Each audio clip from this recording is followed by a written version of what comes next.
To all who come to this ragged place, welcome. And since you're here, why don't we start the show? Today we've got Ed Luce, American cartoonist, comic book creator, writer, and teacher at the California College of the Arts. This was an amazing guest. He is best known for the comic book Wuvable Oaf. It's about like a bearish, gay ex-wrestler who also works in a cat sanctuary. I mean, this is an original piece of work, and really in a time where there's not that much stuff that's original. Now, don't get me wrong. Is there references to the 80s and 90s? Absolutely. That's when this character comes up and grows up, so it's an interesting thing. I don't want to get too far into it. You should check out the comic book for yourself. It's a nominated for plenty of awards, has won multiple awards. It's a really good story. And if you did grow up in the 80s and 90s, you might see some things from metal and wrestling culture that you might recognize and feel a bit nostalgic and fond about. I certainly did. Really enjoyed it, but more so, I enjoyed the conversation with Ed. Again, another intelligent, thoughtful individual. I say that about almost every guest because these guests are creators. They care about things. They are thoughtful. They are intelligent. They created something from scratch that was wholly themselves and wholly original, which I very much appreciate. I hope you appreciate it too. Ed was very generous of his time. We talked for a long time about multiple subjects: life, love, liberty, the pursuit of happiness, everything under the sun. And he had something interesting to say about all of those things. So I was really, really happy to talk to him. And look, this is the ragged world. It's an adult conversation. So your virgin ears may hear something you didn't expect, and don't let that throw you. That's all you really need to know going into this podcast. Without further ado, Ed Luce, Ragged World, let's go. Oh man, your shirt is awesome, dude. You know, I'm only just now starting to do in-person events, so I've been buying all these clothes thinking like, okay, I can put this on a podcast. This will be like, a hook of some kind. So. Well, it is. It makes it easy to start talking, that's for sure. Man, yeah. So that is one of the questions I wanted to ask you about, is the art teacher side, because definitely I read the comic and I was like, man, this is amazing. Taking my glasses off too. Thank you. No, it was part of the reason why I got you on there. I can't really express what it means to me when I see something and I go, wow, this is original. This is coming from you. This is your story. You're putting this out there, and you invented this. It's not a remake of something else, I love hearing that, because sometimes that's a great advantage, and sometimes it's like I kind of feel like I'm out there on my own.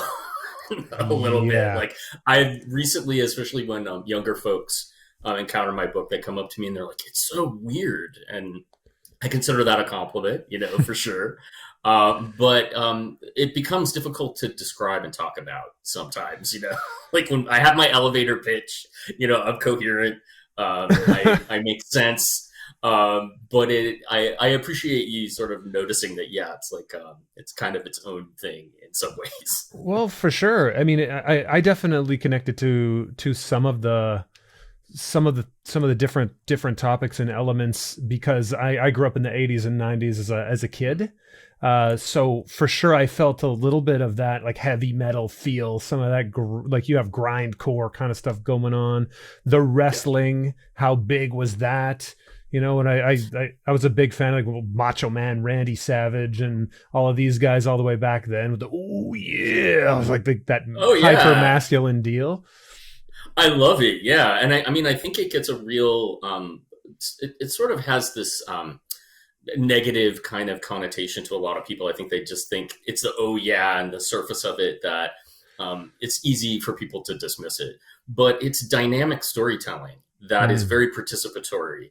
And nowadays, very much beholden to the internet, social media opinion. A lot of the sort of works and drama is cultivated on there. The kayfabe makes its way on there. Wrestlers use social media in a really fascinating way. So that dynamic storytelling, I think, is a really underappreciated aspect of it. For sure. And the kayfabe is an amazing thing. I feel like that concept in itself is a pretty big topic, just because kayfabe could be, it is in wrestling, and that's where it comes from. It's basically like you stay in character, you don't break the fourth wall with these people, although it has happened in wrestling history. big time. Yeah. But we're gonna Especially pretend. recently. Oh, for Yeah. sure. Now it's a different thing. In the 80s and 90s, it was more, more hush hush, up until maybe Bret Hart, I guess, or Bret the Hitman Hart was kind of a breaking point. But yeah, no, it's like we're gonna pretend we don't know what's going on, and you're gonna pretend you're not faking this, and this is gonna be a story for us to get involved in the drama. And I think that can go in good directions and bad directions in reality too. Like I feel almost politics in a way is a kayfabe situation. Like you're going to pretend we're not lying and we're going to lie.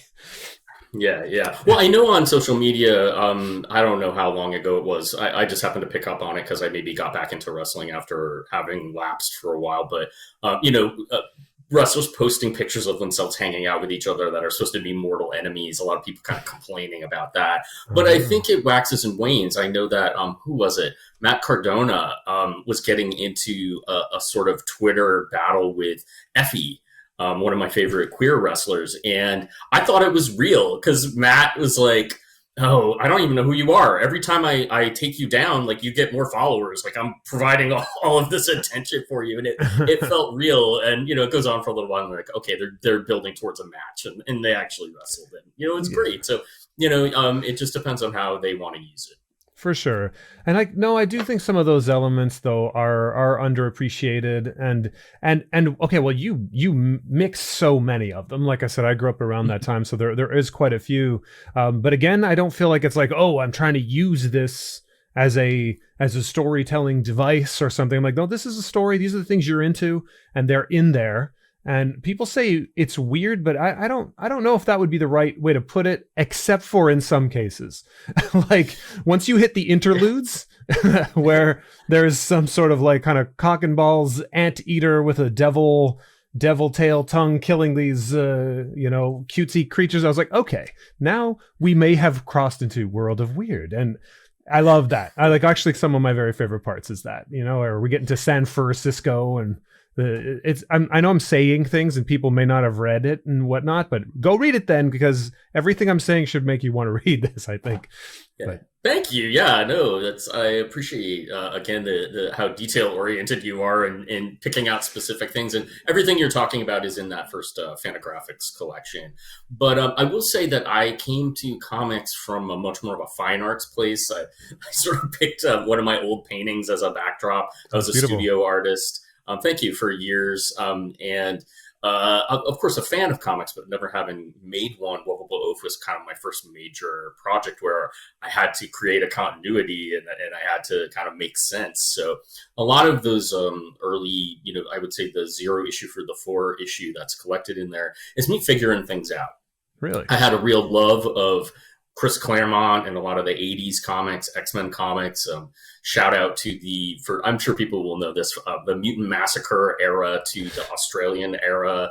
My good friend Jack Foster, who does an amazing hand-painted comic called Gun, just today on Twitter, posted a 10-tweet thread about why that's the best era of X-Men. So I really love that continuity and how detailed it was and how he'd set up something one issue and then it would pay off, sometimes a dozen issues later. So in my small way, the structure of the first Oaf comics were kind of trying to set something like that up.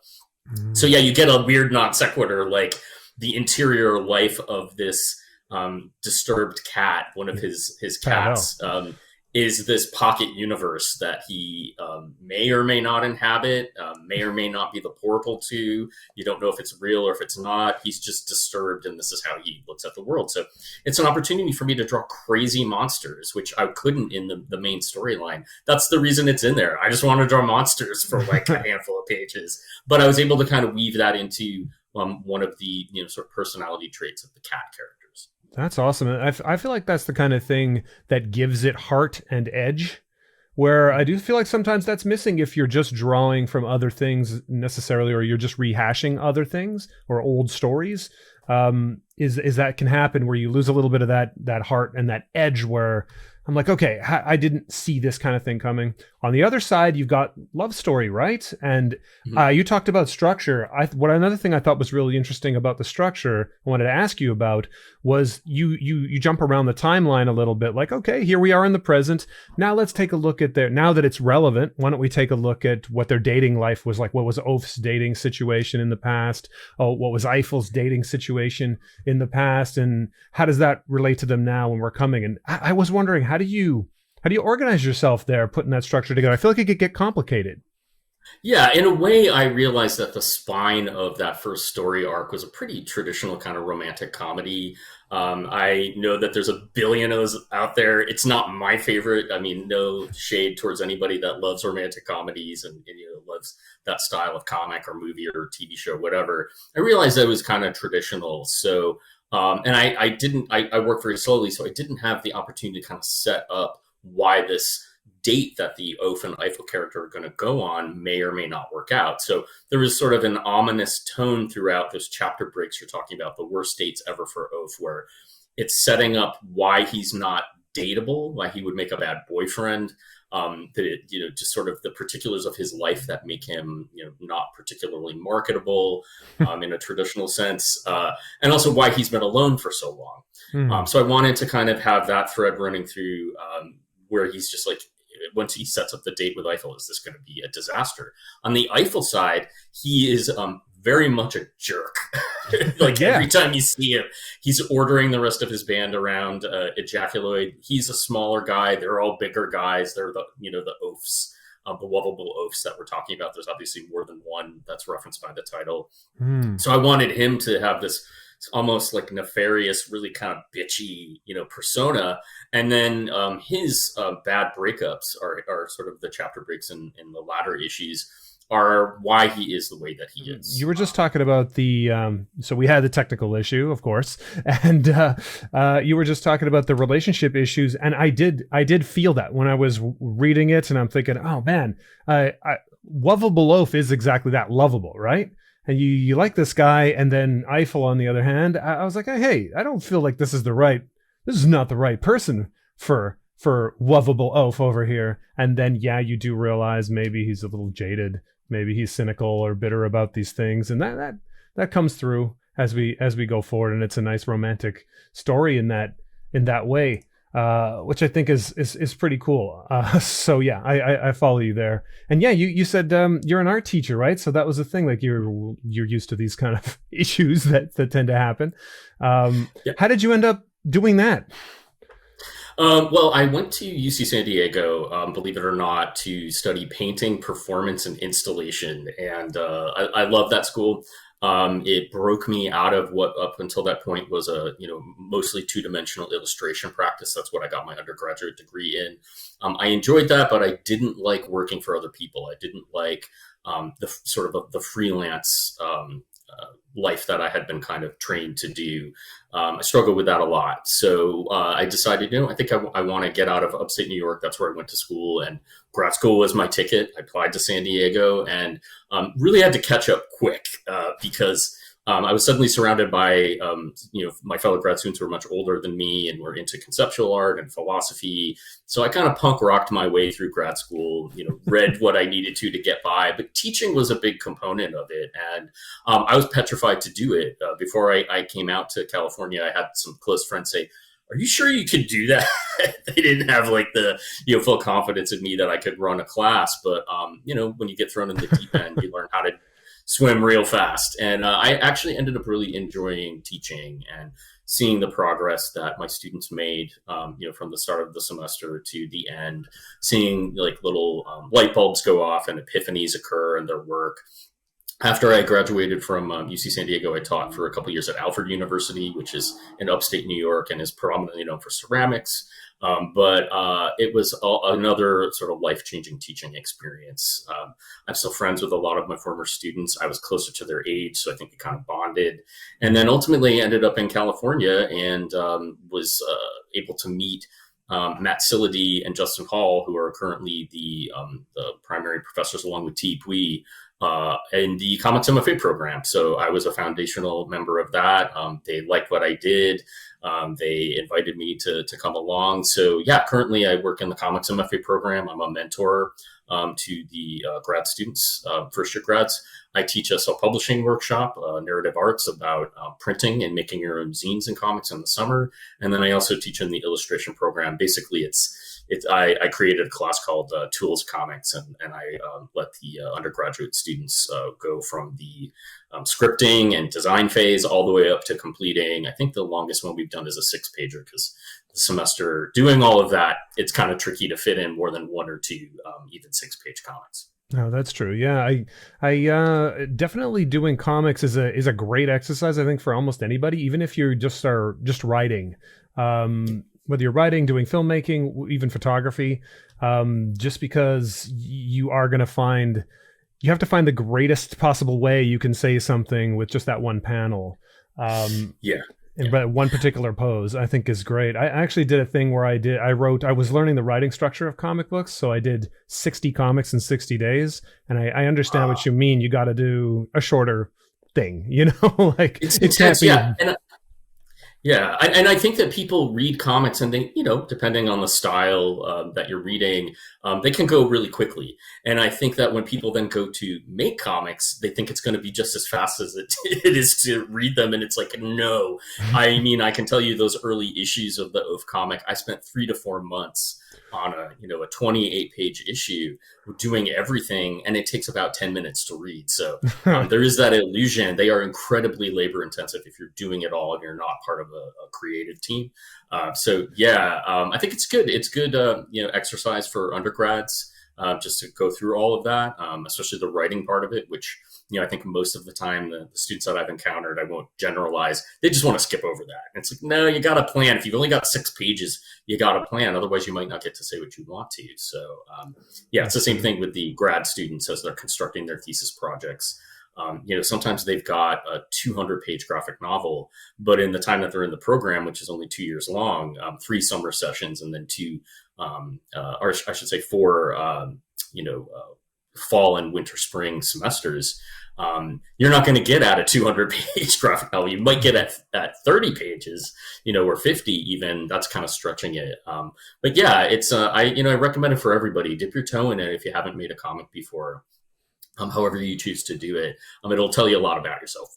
No doubt. It ends up being pretty hard, but yeah, I did manage to finish some comics in my time, and then I got stupid and decided I was going to animate them and make them motion comics or motion comic trailers, and that is not easy either, as it turns out. But I can imagine that would be labor intensive. Yeah. Anything time-based. Yeah, and I knew nothing about animating, so it's like, okay, let's learn animating software now, and it's hard. It all turned out to be tough, but it's super fun. And really, the thing is what I want to do and what I do with this show essentially is I'm talking about beauty, and obviously this is a thing that's important to you, being that you gravitated toward art, illustration. And so I tend to ask people this question. I definitely want to know yours, because I think you probably have the most beautiful background of anybody. No offense to everybody else. Well, okay, lots of offense to everybody else. His is better. Sorry. What does beauty mean to you? When you think of the word beauty, what does that do? I'm sorry if that's too big of a question, but I ask everybody that. What does beauty mean to you? No, I mean, I think, it's, you find it in any number of places. I've when I was younger, I was not somebody who was too into nature, shall we say. Like I was very much an indoor cat and didn't like to go outside, and couldn't find anything interesting about where I was living in upstate New York. I lived in, a very kind of foresty area. And I was sort of sick of that growing up, but moving out to California, not just the coastal areas, but the desert, I think that's beautiful. I think there's something sort of stark and kind of dangerous about it. I love Palm Springs, I love the drive out to Palm Springs. That sort of starkness, it's foreboding and kind of scary. So beauty often kind of is intertwined with that for me. I'm a big heavy metal guy, and I can tell you that, especially in death metal, During the pandemic, I kind of got into taking edibles and listening to brutal death metal and seeing the face of God. I think that's beauty to me. Yeah, it's just like that right combination of like, when blast beats and like really heavy brutal guitars kind of locks in place, and you get some guy who's just sort of like bellowing and you can't understand a word because he sounds like the literally like Cookie Monster. There's something really transcendent about that, and I love that. Yeah, and I would say beauty as encapsulated in a person is very much to me the Wuvable Oaf character, somebody who is their own shape and inhabits their body and owns their body, and the uniqueness of it. I think all of those things are beautiful. That is something kind of special too, because it's for me it's kind of a new vision of things. Like I've not seen the queer side or gay side of things that much. Being like I'm married to a woman, I'm not of that persuasion, but I felt like when I read this, I said, oh, okay. There's so much hyper masculinity, all the things that any like guy tends to like, a lot of dude stuff in there, and I don't feel like that's a thing that you see all the time.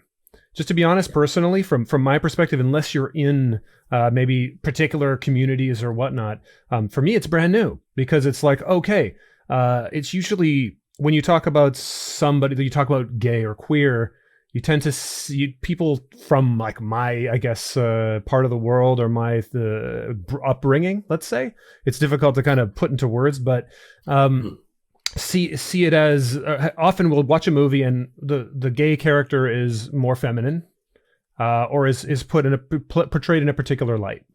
Not that there's anything wrong with that, but that's not what's going on in your comic.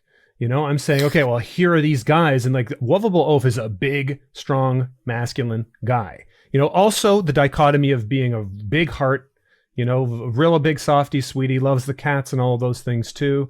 And all of the guys are in there into death metal and hardcore stuff. I mean, we had Rob Halford back in the day, and nobody realized that when they were wearing all of those, all that leather stuff, that it was, that you were taking from this culture. So I thought that was kind of a beautiful thing about it, is this is a romance story, and I don't think it matters one way or the other, whether it's gay, straight, or whatever the genre is. I feel like people could read it and go, okay, yeah, no, I like this. But also there's a lot of hardcore dude stuff in it that, like, if you're a dude, you might really enjoy this. And so this is a whole new thing to me. I don't know if there's a question in there, but I wanted to express that to you in some way, that like, no, this is a masculine, strong dude, really hyper powerful, weightlifting, all of the things that any like bro kind of dude would like. And I don't think that's the way like gay is portrayed generally. It's not a thing that I was very familiar with. So I was like, okay, this is something that transcended maybe a particular community, or just broke through some kind of wall and reached me somehow, Yeah. Well, I think that's what's so great about the times that we're currently living in, is that especially this push towards non-binary gender expression, that's really beautiful. And suddenly we're not locked into, just masculine and feminine. You can have both and become something completely different and something new and something that's very much you. You're asked to just inhabit your sexuality and your identity in a way that's most comfortable. So we're not locked into what's like super, feminine or super masculine. There's this entire spectrum in between, and no matter what gender you're sort of choosing to adopt for yourself, or to be non-binary, or genderless, that there's a form of expression. You just do what feels like it's true to you. So I think that's great. That's kind of going on in the world and pop culture. I see it starting to filter in, especially with the use of characters who are using their them pronouns. I got teary-eyed when I just watched a little bit of Doom Patrol. I heard Danny the Street, that character from Grant Morrison's like incredible run, was represented visually. And I was like, please don't mess this up. And it was, I think, one of the first characters that I had heard the they, their, them pronouns being used to describe. And then the representation of it was great. And I'll admit, I got really teary-eyed, because I was like, this is a moment. Like, I never thought I'd see this character represented on television. And it, to me, is a culmination of this sort of pop cultural embrace It's already happening in comics, and especially queer comics. It's been happening forever. That sort of wonderful spectrum of gender expression and identity. It's already happening in comics. That's where it kind of starts first, I think, and it bubbles up.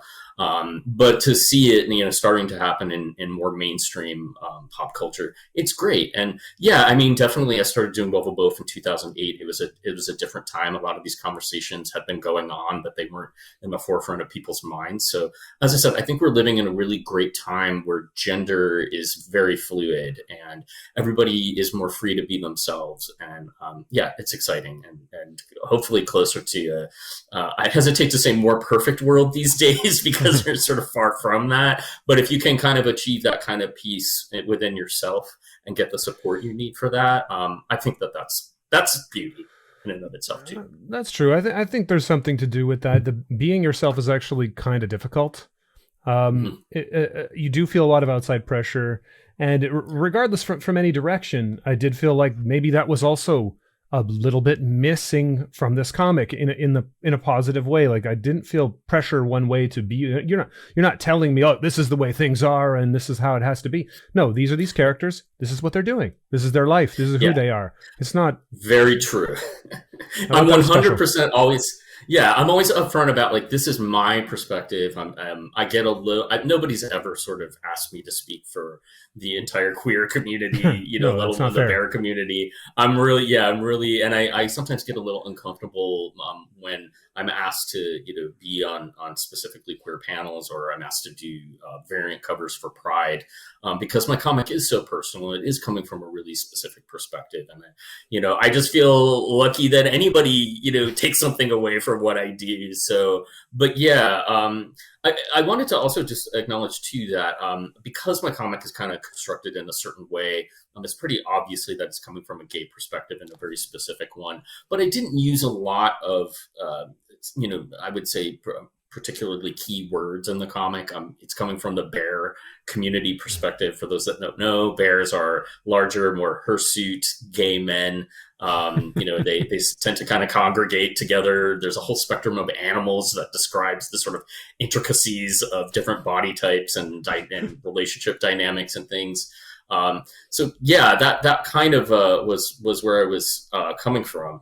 But yeah, I didn't expect anybody other than that community to really be into what I was doing. But what I noticed pretty quick, especially when I would go into cities that have large, sort of very diverse communities like Portland, Oregon, I started to draw in self-identifying straight men who saw themselves in the character, didn't care about the sexuality of the character, but were like, oh, this is clearly not making fun of my body type, and I maybe have some insecurity about my body type because the harsh glare of the ideal self-image is out there in media. They recognized that it wasn't being made fun of, and it was actually desired and being celebrated. So that was the first sort of facet of having a crossover audience that recognized that they could relate to a character that maybe didn't share their sexuality. So yeah, that's been really flattering and exciting for me to discover when guys come up and they're straight, that they still identify with the character. Yeah, I don't see why not. I mean, like I told you that I got the kind of the hamburger meat thing going on. Sure, yeah. And I think if you're a certain type of straight guy and you've had a certain type of negative experience in your life, that hair is something that you've been told that you need to shave off because women don't like it or whatever, or you don't like it. It's unaesthetic. But I think that's the first thing that draws people in. It's like, oh, this is like sexy. Yeah, and of course it's not totally true anyway, right? Like obviously saying women don't like it. Now again, here we're generalizing everybody.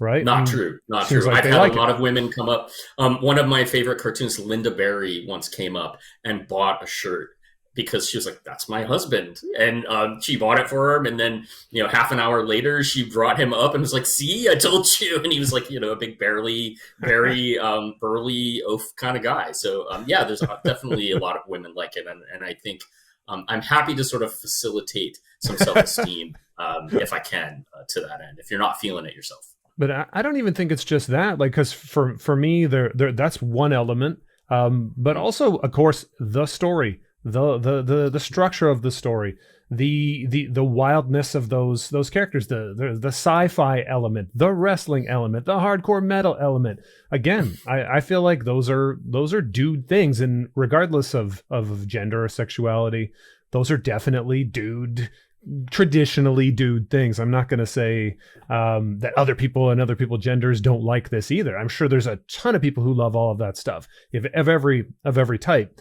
But I do know a lot of dudes personally who are into that, and I don't think it mattered what their sexuality or their gender was. So I feel like they could access this and be like, how is this happening in a comic book right now?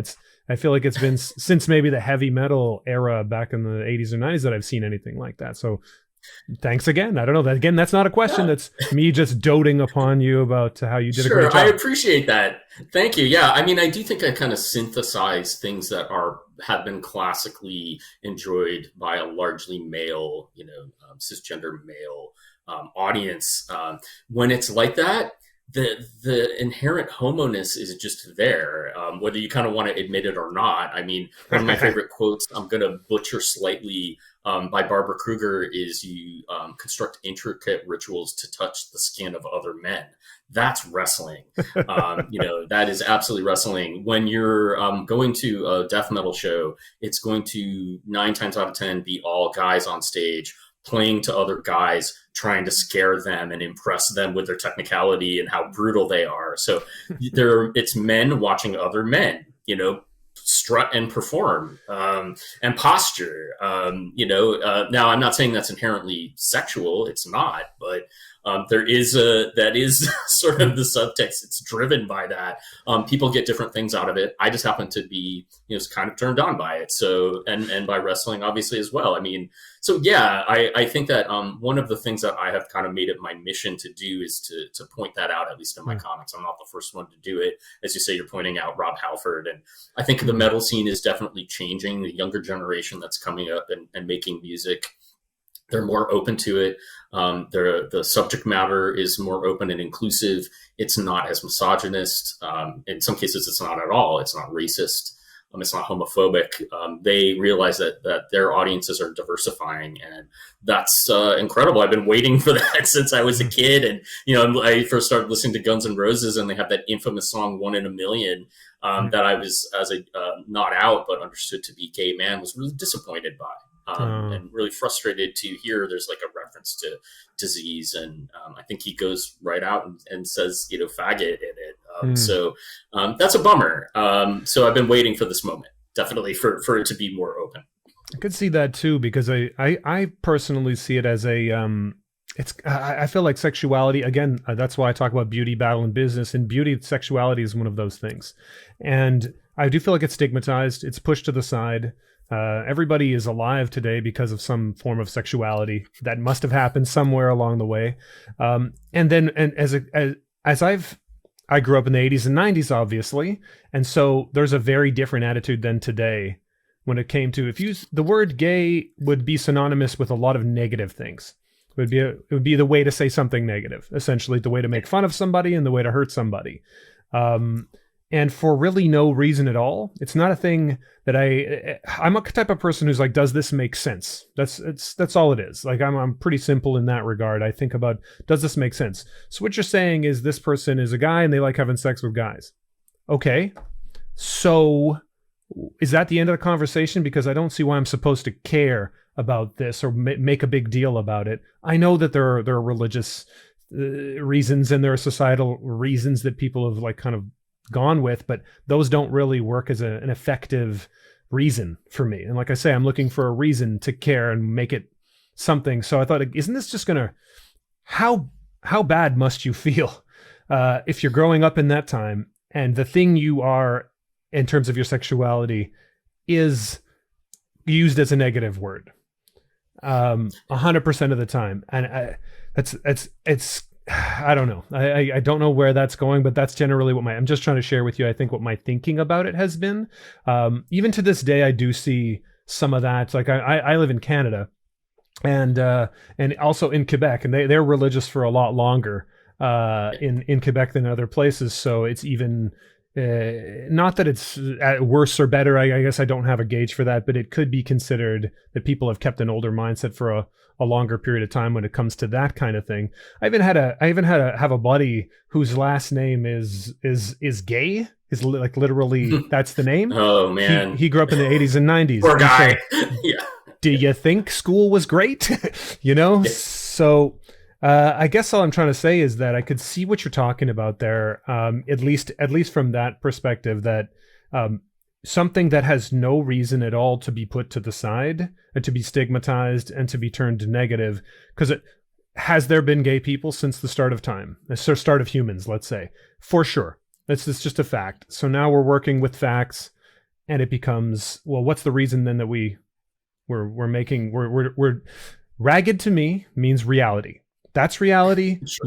Let's embrace reality here, you know, and Yeah, not make a thing out of nothing. Sorry if I rambled, but I'm a big rambler. No, not at all. I think what has been exciting for me to see, especially in my 20s, sort of in the the mid 90s, to just before the Trump era, is that pop culture was starting to embrace and destigmatize, and basically just sort of say, hey, these people that you want to marginalize, no matter for what reason, if we're talking about queer identity in particular, they're just like you and me.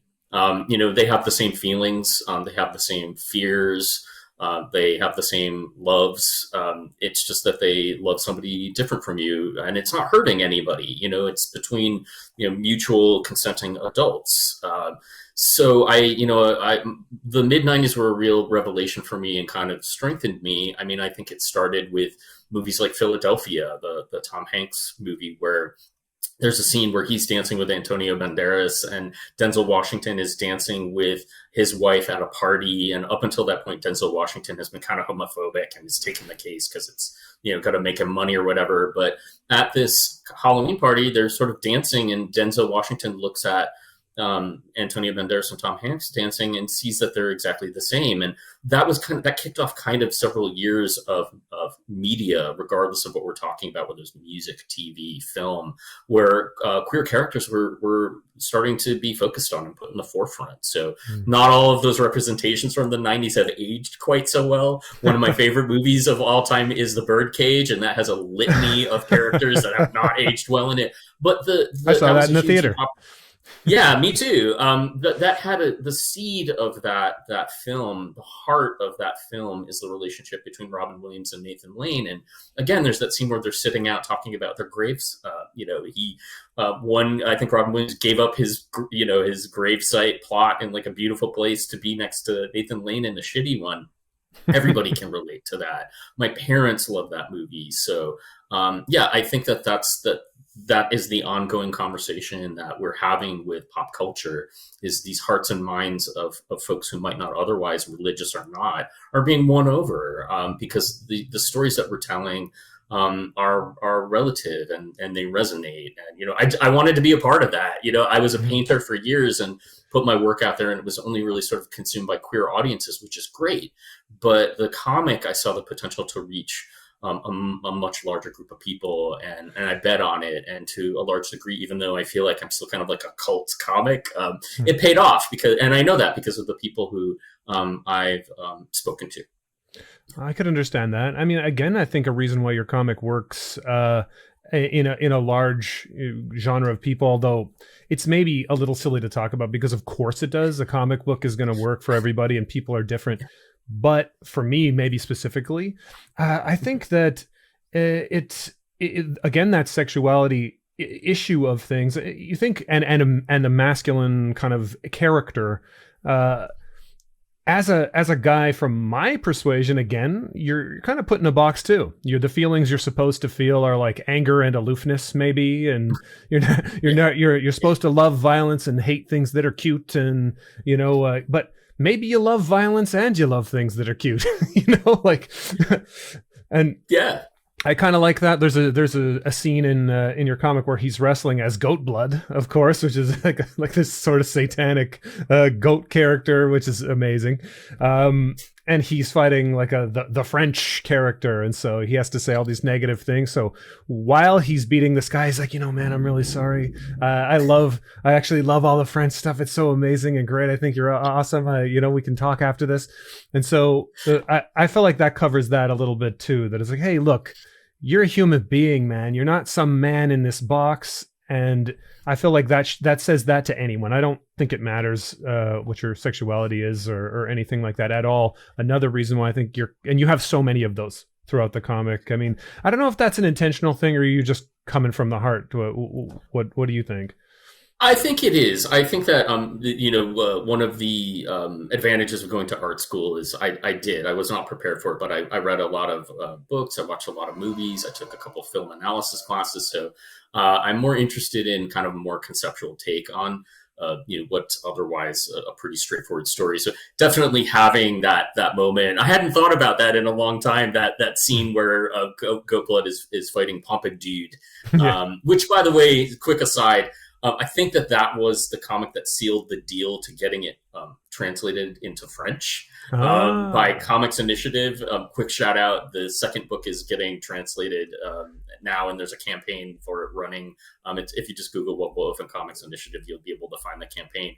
But I think that even though I'm kind of talking about some stereotypical things in terms of what it means to be French, that still was not something that I had seen in a comic before. Wrestlers under their breath, kind of talking to each other and apologizing or catching up because they hadn't in a long time.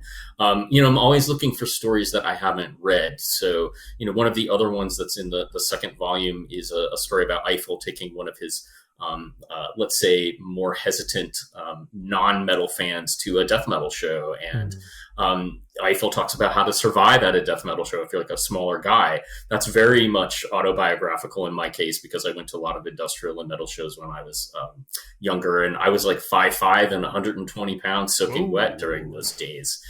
So I had to find a way to survive, and I wanted to tell that story, of this is my my tip to do that. So yeah, I think that it's driven by maybe a little bit more of a conceptual take on any given subject, and also what haven't I read before? Is there some part of my life that I think might speak to people or explain what it's like to be me? So that's often the foundation for my stories. Well, then I appreciate that quite a bit because that is kind of what I look for too. Can I write something or make something that I haven't seen before? And you mentioned this a bit earlier that can be a double-edged sword because it sounds so wonderful. Like we're gonna make something nobody's ever seen before. One, I find that is actually kind of hard to. You got to execute well, and then two, there is a business side of things that can get a little sticky sometimes lately, and maybe since all times, but lately for sure. It's like, hey, what's the marquee value of this thing? How are we going to get this out? And since you're a teacher in this, maybe you can speak to that. How did you get out there and make sure that people could see this, even if it is a cult following, like you're calling it? I think it's pretty big and big enough. Like, what's big? What's too big? What's too small? But it's all relative. Yeah, it's all relative. So getting it out there and not getting discouraged, I guess, with the business. Or there's obviously a way to do this. So what do you think? Yeah, I think what I tell my students often, especially students who are working in a way that I would consider to be unconventional, whether it's aesthetically or their story they think is really strange, and that there's no marketability in it, I tell them lean into it. This is what's going to make you stand out, because that's been my experience. You may go through a limited form of success that maybe if you had gone more of a young adult kind of adventure route or a memoir route, sort of tell the specifics of your background and where you came from, I think that people are really hungry for those stories. It's another way to reach people. It's another way to win hearts and minds. But in my case, I knew I could never tell those sorts of stories. I'm too weird and fetishistic and specific in what I like. So I just leaned into that. I've always said, don't be afraid to those students to be you and to be essentially in some ways counter programming. Those people that know me well, one of the things I say over and over again is when I die, put on my headstone counter programming, because when I go to San Diego Comic-Con, I really feel like that's the space that I occupy. And a lot of people, I think to varying degrees, they're right. But I would say don't let that stop you from going to Comic-Con. They'll say, oh, it's not about comics. It's not about, the physical books anymore. It's all about Hollywood and gaming and toys. Yeah, okay, fine. But don't let that hold you back. Be the counter programming. So, I get in there and I kind of emulate some of the stuff that's going on. I try and have a shirt. I try and have a figure as created by my longtime collaborator, Eric Erspamer. I try and emulate things on a smaller scale so that what I have is familiar and people can get excited about it. But I know that, I'm coming from a completely different place. So, lean into those quirks because it's going to make you stick out. I mean, especially in these days now where there's an embarrassment of riches in terms of the sheer amount of comics that are coming out. I mean, so many prose publishing companies have graphic novel imprints now. There's a real glut of content, and a lot of it is really good. So you've got to find a way to break through to that. And I think sometimes your strangeness and the uniqueness of your voice or your visual style, that's what's going to take to kind of get you to be noticed. And I'm hearing something there too that I thought was really interesting. Was that because I have that issue of being the person who's like, definitely no, it's too much like something else, or no, it's I don't want to do what everybody's doing. I guess I guess like you, I saw about 150 bands live in my time, and I spent every single second of every single one of those bands in the mosh pit bushwhacking, and so like yeah. So I'm like trying to be hardcore all the time, I guess, when it came to that sort of stuff. So in this sort of thing, it could actually be a detriment because you said, oh yeah, no, I have the shirts and I do some of the things that anybody else might do that can feel familiar and let people in. And there's nothing wrong with doing some of those things, like, because they're not wrong just because a lot of people are doing them. I guess since I value originality so much, maybe that's in a way a detriment to some degree where it's like, no, you can make a shirt, right? Yeah. I mean, in some ways, I think that depending on how you draw, there are guarantees that even something as ubiquitous as a shirt is going to stick out. I mean, I kind of was able to promote the book in the early days of this project with that T-shirt, of the oaf in nothing but a pair of pink undies with a little black kitty on it. In 2008, that was like a really strange thing to sort of see, and it was like a fight or flee type of image. People would wear it in public and tell me either people came running up to them to talk about it or running away from them because they just couldn't deal with it. It was like it was too much. So. I think, anybody can kind of adopt and adapt what they're doing into any number of formats and any number of medias. I mean, that's what grad school taught me, was like my ideas can manifest in a multitude of ideas. Some of those ideas and formats happen to be more profitable than others. So I'm always unabashed about like, don't be afraid to put the T-shirt out because in my experience, that's what used to pay the bills. That's what got me to travel. That's what paid my table fees. So you have to have that sort of, I'm starting to sound oddly capitalistic now. Well, you have to have that item. Yeah, you have to have that item like a painter, will paint. Some painters make a career out of painting landscapes so that they can pave the way to do, what they're passionate about, paint the pieces that they're passionate about. To me, the T-shirt is the compromise I've made to myself that will allow me to pay the bills and allow me to travel and then allow me to put the book out, which will always be the heart and soul of what I do. So yeah, I think it's good to manifest your ideas in a multitude of ways. People certainly pay attention to that. And it wasn't until I started merchandising that publisher interest and animation development interest started to come my way. So I think I'm getting back to kind of some of my professor rhetoric. I'm always telling my students, you're here to learn how to make comics, but that is one pillar in what should be a larger sort of business plan for yourself, where you're sticking your fingers on a lot of pies. No, that's excellent. No, this is the thing. I don't believe any of the art.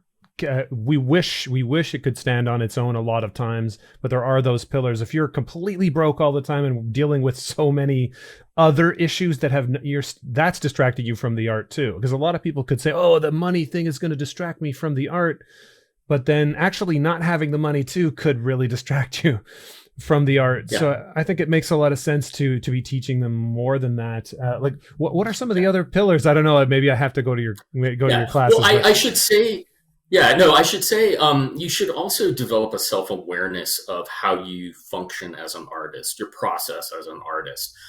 Because I am not very quick. I'm not a very fast drafts person when it comes to drawing. I had to find ways to make money in other sort of realms, because I can't churn out pages really quickly, or I don't do commissions very well. Again, if I'm not interested in the subject of the commission, whether it's a portrait of somebody or they want me to do, my rendition of a familiar character, I can't do that. So I had to kind of find ways to create merchandise that would allow me to make money, where my process is otherwise really kind of painstakingly slow, and I'm not very quick when I draw. So I mean, I've gotten involved in releasing music, records based on the Ejaculoid band, scratch and sniff cards. As I said, a rainbow of figures that I just let Eric, my sculpting collaborator, just do whatever figures he wanted to do. And it's been really great to see him interpret what I do. So, I mean, I think everybody does prints. Find what, you feel most comfortable making. I always say, I don't make things that I don't buy myself. I'm a collector of toys and pins and patches and things. I always buy vinyl releases for my favorite bands. So I think that's a way, that's been kind of my guiding light to avoid being too gimmicky. If I won't buy it, then I typically don't make it. So I think, I go to comic conventions, or I should say I haven't been for the last couple of years, but I'm just starting to again. And when I did, I used to walk around and just see what people were doing and, get excited and buy it and say, okay, how can I maybe do my own version of this? I think you've got to keep your eyes open, and you have to have a self-awareness and a relationship with your creative process, and it's got to always change. That makes sense, because then you're still going to love the thing you do. If there's an audience of one in that regard, like, okay, yeah, I'll make a figure out of this or whatnot. And to be fair, the reason that I even know about your comics is because I saw a post on Instagram about the mural at Titmouse.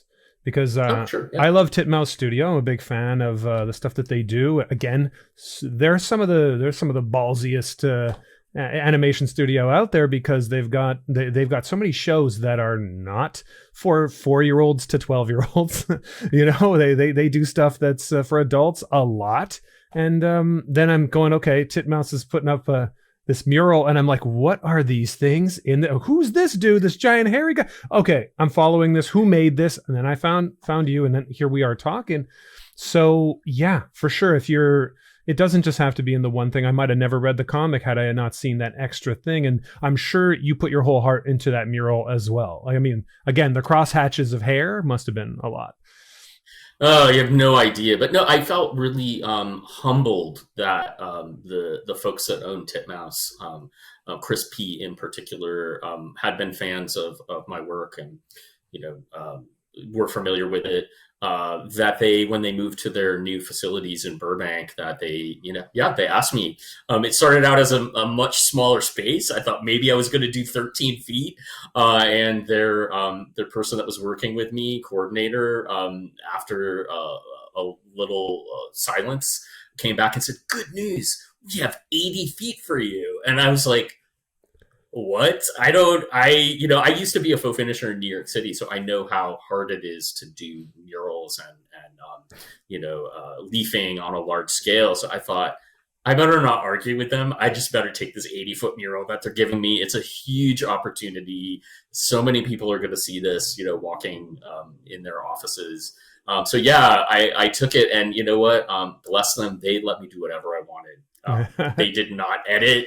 I sent them to design. They did not edit it at all. They were like, great, do it. What do you need? Awesome. So awesome. It was a once in a lifetime opportunity, and I had a blast, and they were incredibly supportive. And one of the greatest artistic moments in my life. That's where I got to, as I said, get to know my fellow podcasting partner and fellow comic creator artist Jack Foster helped me in it. We definitely bonded over it. So it was sort of just before the Delta variant came crashing down. So I was able to get out of the house for a little while for the first time in a year and a half. So yeah, it was an incredible experience. I can't wait to go back and visit it someday, just to sort of remind myself of all of the difficulties, in particular, as you mentioned, doing that cross hatching. Because what happens is when it's small, it's just a lot of little hand movements on a piece of paper. And believe me, people are like, that's not a brush. And I'm like, no, I do that all, by hand. It's my favorite part. It's my treat to myself. But when you're doing it on a 13-foot high wall, it's a whole other thing. I tried to do some videos, time lapse on Instagram of me painting it in. But what I found was I couldn't do these larger strokes proportionately fast enough. So they're all pretty small. They're all only about an inch. So I went through so many brush pens to make that happen. I still don't know how it worked, but it looked pretty good. So I was happy. I think it looks great. I loved it. And I was like, I got to talk to this. Got to talk to this guy because this is crazy. But at the same time too, I'm seeing another side of it too. I'm so happy that I got the chance to talk to you because obviously it's like, okay, yes, these are some interesting topics, and maybe again we could call it, oh, it's weird. There's some weird stuff there, but I'm like, your background is highly educated and lots of practice with your skills with multiple disciplines in terms of art. And so it didn't just come out of nowhere. It's not a gimmick. It's like, no, you knew how to design this guy so that he's striking. Like the face alone, you could take the body away even and be like, okay, the face by itself is almost a logo if you want, or it could be anything. And it's really striking. So, I mean, I guess obviously you're a teacher, so I suppose you would say education is probably the way to go if a person was trying to get into an artistic background and be able to do well. Because doing an 80-foot mural is not the same thing as being a comic book illustrator, but yet you can do both things because of that background. Yeah, I would say it really depends on the person.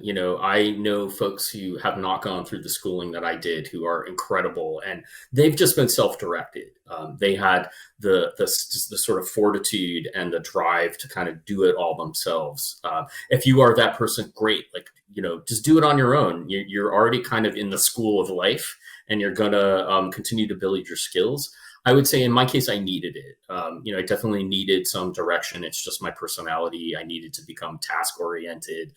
So that's why I went to art school and then to grad school, because I kind of needed to be whipped into shape. Sometimes left to my own devices, I think I would have just kind of been in stasis and not grown and not pushed myself. But certainly, again, just for my money, I needed to be I don't know how you describe it. I need to be kind of pushed kicking and screaming out of my comfort zone. And I think art school does that for a lot of people. It gets you to look at yourself in a way that maybe you hadn't before, just by virtue of the challenge of, having somebody direct what you're making, directing your creativity. I will say that after, 4 years of undergrad and then 3 years of grad school where it was a little more open-ended, I haven't looked back, and I still don't like to do what people tell me to, but I had through that phase of, kind of being whipped into shape. But I think, education is good. I think, especially if you feel like you're not particularly socially adept, or you're not comfortable talking about your work. I think education, especially in the case of the Comics MFA program, is really helpful. You get an instant network of peers and professors who are there to offer you some really intense and targeted feedback on your work that you would not get otherwise. Anybody that ever went to undergrad knows when you leave the academic bubble, it's hard to get to people to talk about your work. So I think that especially secondary education in the form of grad school is really helpful. We at CCA, and now I'm going to start sound like I'm like doing an infomercial for it, but okay. especially in something like comics where there's a lot of moving parts and people don't know how to promote themselves other than on social media, which is a great asset, but not the be all end all for getting your work out there.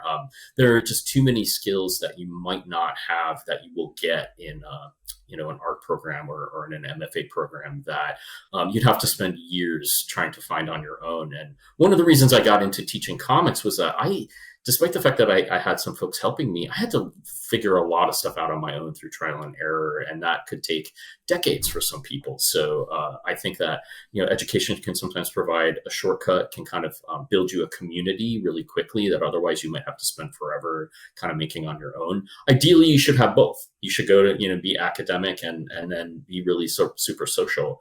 But I want to talk about that as a spectrum. There's people who don't go to school who do great. There's people who only go to school and do great, and there are a bunch of people that fall in between. And you really should be exposing yourself to as many opportunities and experiences as you can to kind of become a full-fledged artist. I get where you're coming from. That makes a lot of sense. I know on my end, that's part of the reason I started a podcast in the first place, was just that, like, being a writer, I found myself becoming a bit more of a hermit than anything else. It's like my wife sees me, and then my interactions with people are basically either I made them up or I saw them at Costco, and it becomes very one-dimensional. Sure. Life is like you can get a bad attitude actually about what people are and who people are and how they act, and then you actually talk to somebody and you like the way we're talking. I was going to say in person, obviously this is not in person, but as close to it, and start to realize, wow, there's some really beautiful people and there's a lot of special things out there. Speaking of that, you were talking about a podcast that you've been doing for a little, working on. What made you want to do that? It was mostly that sort of closer friendship I developed with my friend Jack.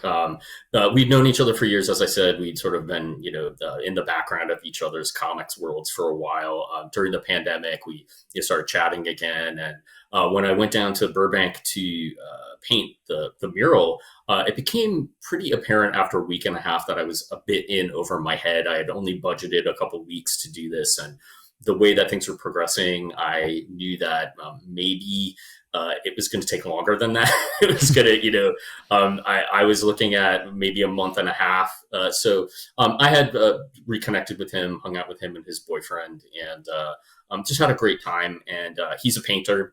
His work on Gun is primarily watercolor. Wow. It's beautiful. It's incredible. He's such a technical wizard when it comes to working digitally and working. I should say processing his watercolors digitally. But it all starts with the watercolors. So he's just incredible. I knew he knew how to handle paint. He's also a pretty tall guy, so I knew he wouldn't need the ladder, and he could just kind of stand and paint.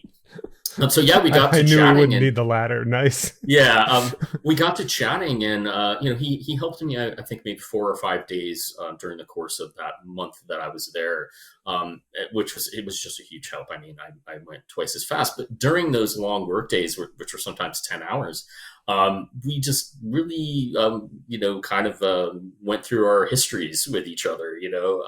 By the end of it, I often refer to him as a childhood friend I never had, because we just had these really fun, dynamic conversations. We knew the specificity of like ridiculous minutia of like X-Men comics and toy lines from the 80s and stuff like that. So after a while, we were aware of the cartoonist kayfabe podcast with Ed Piskor and Jim Rugg, and I just once jokingly said, well, if we ever did one, it would be cartoonist gayfabe.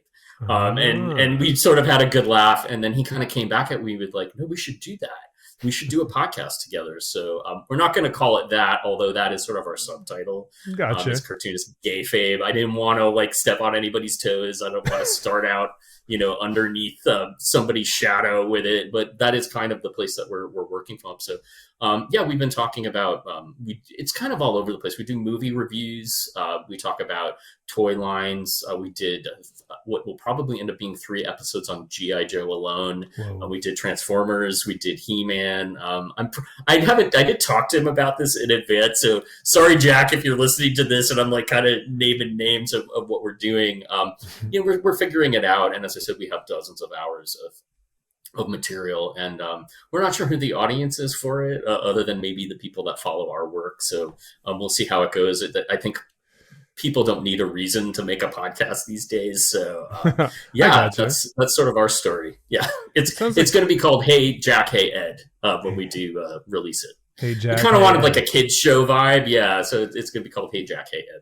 No, that's cool. That's super cool.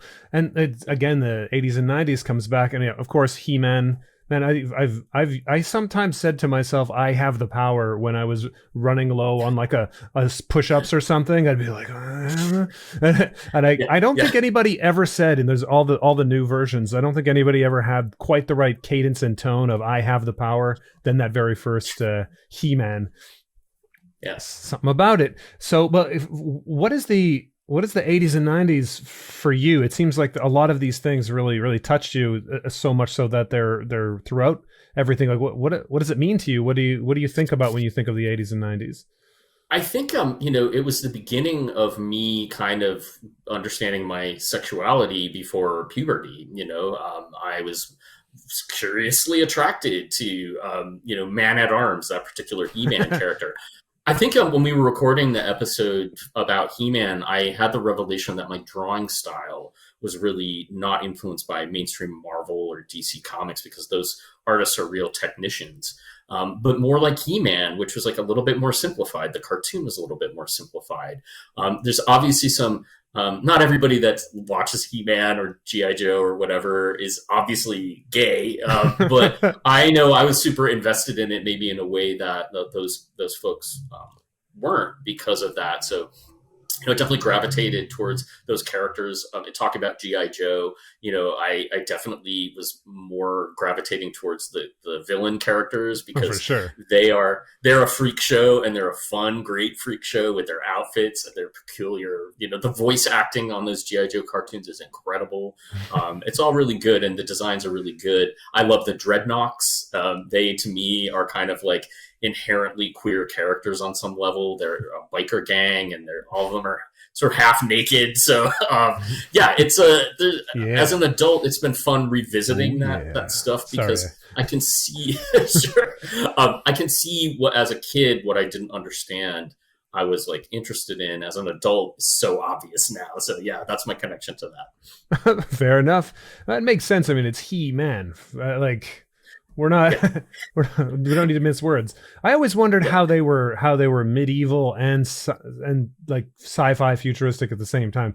This type of stuff was awesome about that time. That's what I think about the 80s, is maybe that sometimes cocaine was driving the bus a little more Oh, than than, it's so than funny you should say that, because the writers of some of these cartoons are clearly like there's a mountain beside them as they were writing some of that stuff. So yeah, without a doubt. But really, they're just like, He-Man in particular. They loved Conan the Barbarian, and they thought, okay, well, Star Wars is really popular, so let's just add A to B.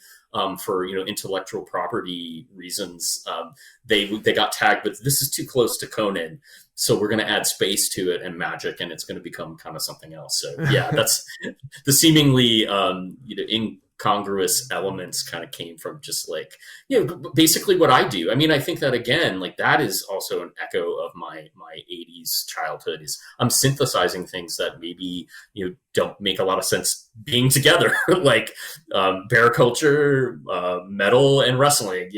Those things on the surface maybe not, but once you think about it for a minute, like, yeah, they make sense together. And I mean, there is a whole sci-fi kitty cat situation as well, right? So, nah, you definitely put it all together. And yeah, synthesizing is a good way to put it too, because you can't just shoehorn it all together. It sort of has to fit harmoniously. So you managed to Yeah, handle that. that sci-fi storyline came out of my love of Planet of the Apes. I wanted to do a Planet of the Cats. I love that sort of dystopian take that those movies have running through them. There's a lot of social and racial and cultural issues at play in those original Planet of the Apes films. So I wanted to do that. I love Alien, so there's a component to that in the sci-fi, and then there's a component of Jurassic Park and The Fly, of like genetic, tampering and experiments that lead to the oaf surviving through a hairball that has been passed through generations of cats. So And once awesome. once humanity does itself in, the cats rise and become sort of bipedal creatures, anthropomorphic creatures, and they have worshipped the oaf for millions of years as a sort of myth. So they reconstitute him from a hairball. And then the Jurassic Park element is they fill in the gaps in his DNA with cat DNA. So he's sort of got some cat aspects. So he's got like 6 nipples. So yeah, but I love doing those stories. Yeah. Oh, no doubt. I love the beast that he rides. which is kind of like a breast and vagina It's monster from flying. that.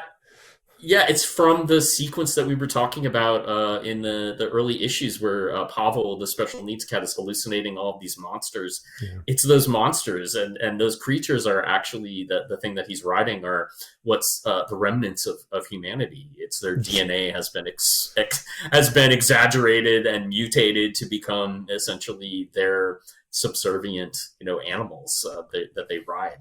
So yeah, Which I think is kind awesome of too. dark. No, it's dark, but I think that's awesome too because there. What I like about that is that there's a plausible reason that you've made makes sense in their world and in the story for this to be there, and of course, it's a pretty wild thing. Like it's like I'm gonna have this like what was it tits of I can't remember titsagina Yeah, it's sore sort or of like something. the breasts. Yeah, the breasts are sort of inflatable and are inexplicably sort of have the smoke stacks coming out of the nipples, and then the mouth is it's definitely a vagina dentata, and it's more the offensive side of the creature. So yeah, Sure, yeah, but and then it it it looked good. flies. It flies. Yeah, we don't And need to know how.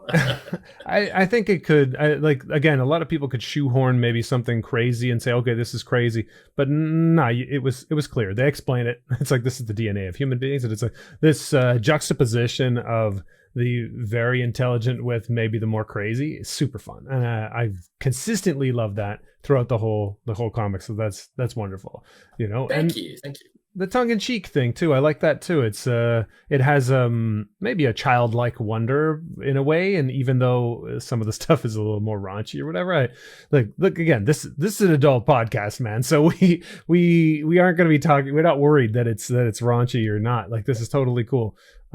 There was one thing about that too, though. We talk about the 80s, we talk about the 90s, and it is easy to fall back into nostalgia and whatnot, but it is nice that you're making new things.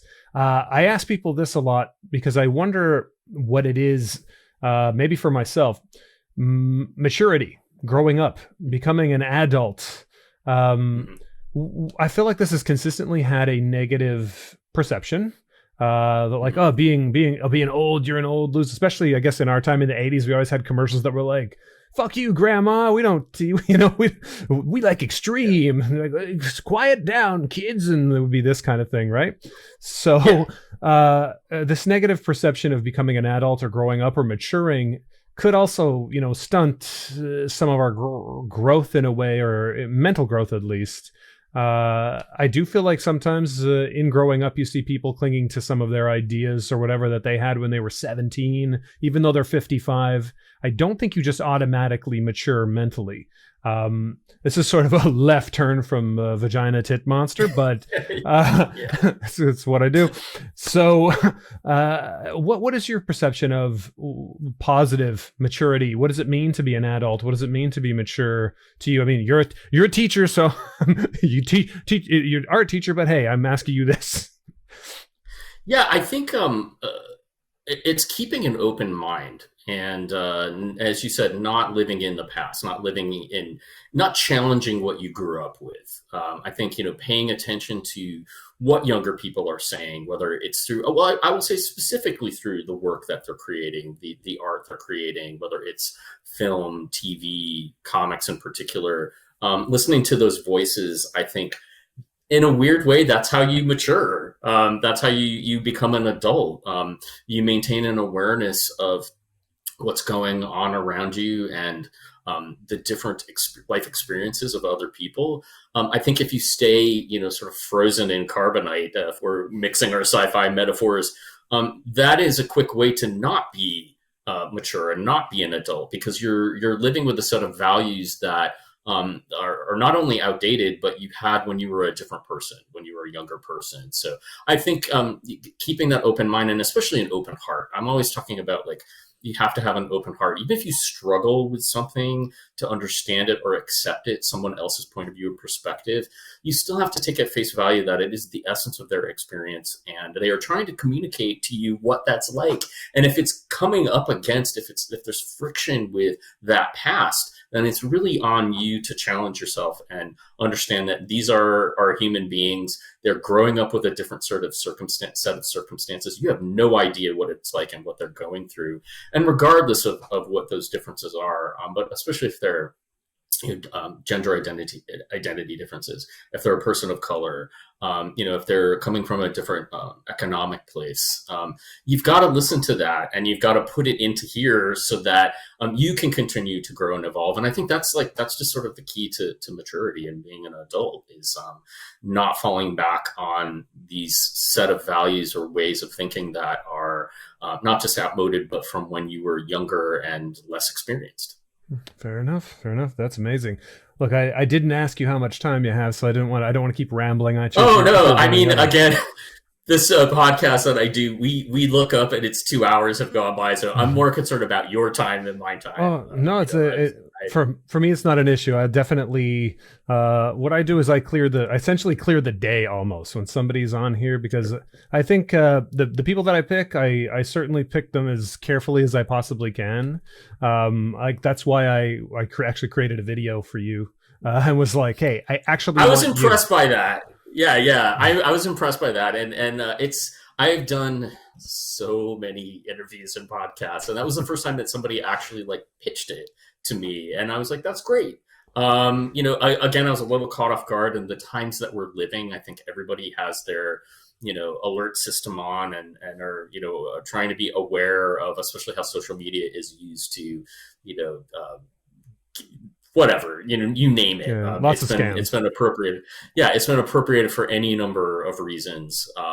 But yeah, I was like, okay, you really are thoughtful, and you're putting that forward. And that's why too. I'm gonna reveal I dropped the ball in this.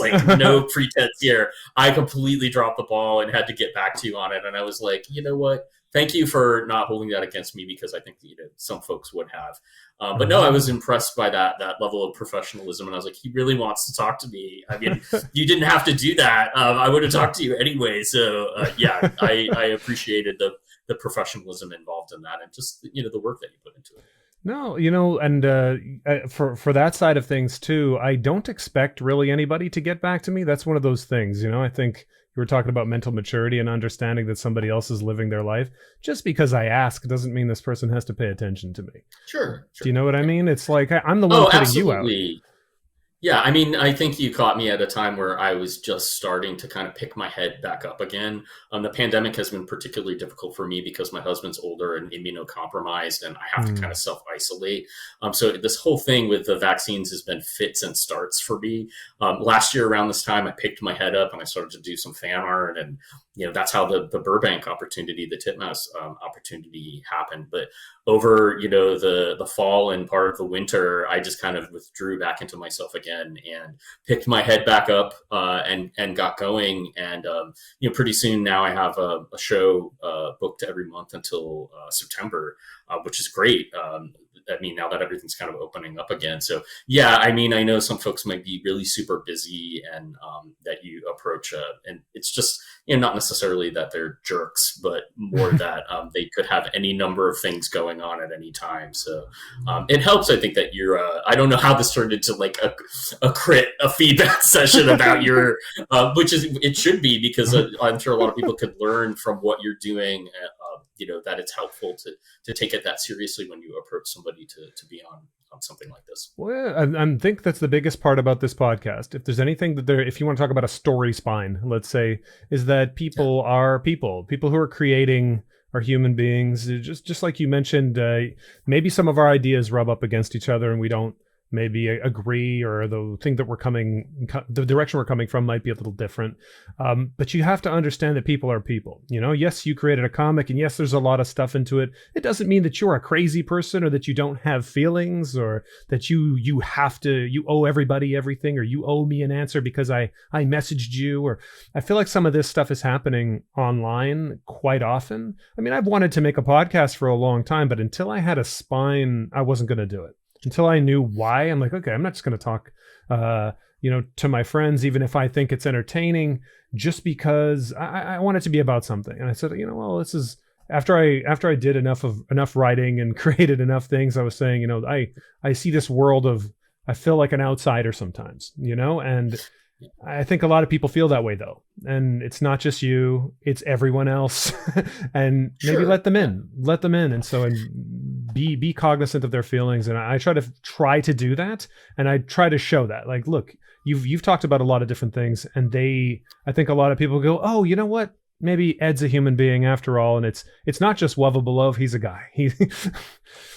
Yeah. I think too, to go back to some of what you were saying before, or we were talking about before, in terms of school and students, and just kind of developing a creative process and a way of working. There's this whole public persona side to being a creative person as well. And my big thing is like, take every opportunity you can.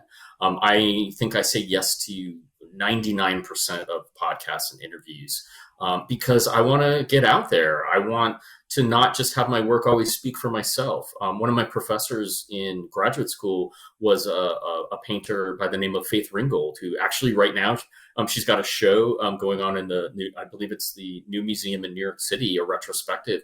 And she told me that, learn to talk about your work first and kind of control the messaging and the conversation around it before other people do it for you. At first, nobody's going to pay attention to you. So you got to get out there and you got to kind of express yourself. The work is one level of expression, and then being able to actually talk about it in a coherent and, intelligent way is a whole other one. And I think that sometimes that's a skill that gets de-emphasized alongside the technical part of being an artist, however you choose to express yourself. So yeah, I just look at it as an opportunity to connect with another human being who has an interesting take on things. You have asked me things, especially now that I've done so many. I'm very aware of when I have like a very straightforward, no frills conversation. It's just by the numbers. But you've asked me a bunch of things that I've never been able to, sort of talk about before, which is great. Wow. So yeah, each opportunity is a moment to learn something new about yourself. I think that again, that's about being an adult is constantly trying to learn new things. I love horror movies because, and I seek out the really extreme ones because they often teach me something I didn't know about myself by the time I've watched them. So I'm constantly kind of out there trying to find that. I think I think it's a good opportunity to not only expand your way of talking about your work, but as I said, connect with somebody else too. Well, that's definitely true. I'd love to hear that. Thanks so much. I'm happy to know that I asked you something that somebody else hasn't asked you already. That really means a lot to me. And the horror movie thing really struck me because one of the guests that was on the show before was this person, AK Makeup Billy. Her name is Vicky Clarici, and she makes horror movie masks because she was special effects. But she decided, you know what? I just really love making these masks. So she watches an endless number of horror movies as well. But look, everybody has some sort of a dark side. There's a shadow self, if you want to Carl Jung it, and it doesn't mean that, you're not a nice person or whatnot, but I think we all got to explore some of that darkness. And when I talk to her about it, she's the bubbliest person in the whole world, but she makes like the most horrible, things you'll ever see. And I think maybe this is what I'm hoping to do. This is what I love to do. There's these people who have a spark inside to create, and you just want to show what you're doing. And yet, it can become one dimensional for everybody else. And then if you didn't talk, we wouldn't have known. And so I guess I'll ask you that question too. The communicating. This is huge. I think it's getting a little bit difficult. I noticed I took some film classes not too long ago because I wanted to learn a little bit about cinematography, particularly for this.